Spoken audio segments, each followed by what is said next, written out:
problema é justamente esse. Vocês é que fazem parte do circo. Há quanto tempo vocês estão aqui?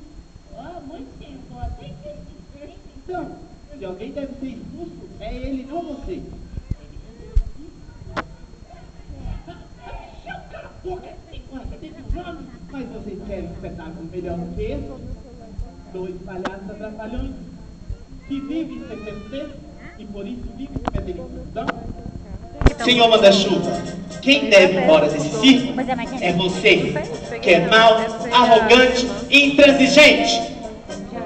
Eu não sei o que é intransigente. Nem eu. Só sei que completamos bem a minha frase. E quem você pensa que é pra me mandar ele embora do meu circo? Vai ter que passar por cima de mim primeiro. E depois de passar por cima do Tico, você espera eu chorar um pouquinho por ele, tá bom? E vai ter que me enfrentar. Mas deixa eu só enfrentar, não precisa brigar. E vem passar por cima de mim também. Sem comer.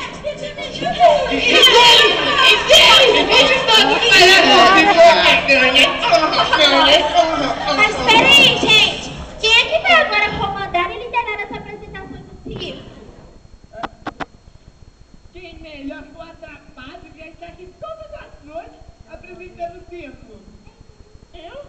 É você, bem atrapado. Não. Tá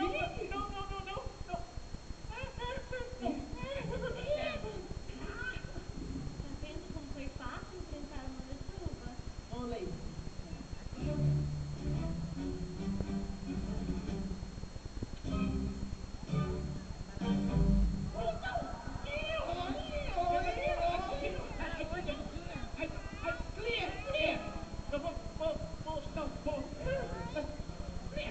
Senhoras e senhores, a apresentação do grandioso espetáculo único teatral de caráter sinfonético do circo do esquecimento fica por aqui. Para aqueles que gostaram, os nossos agradecimentos. Para aqueles que não gostaram, no estilo de silêncio. Não.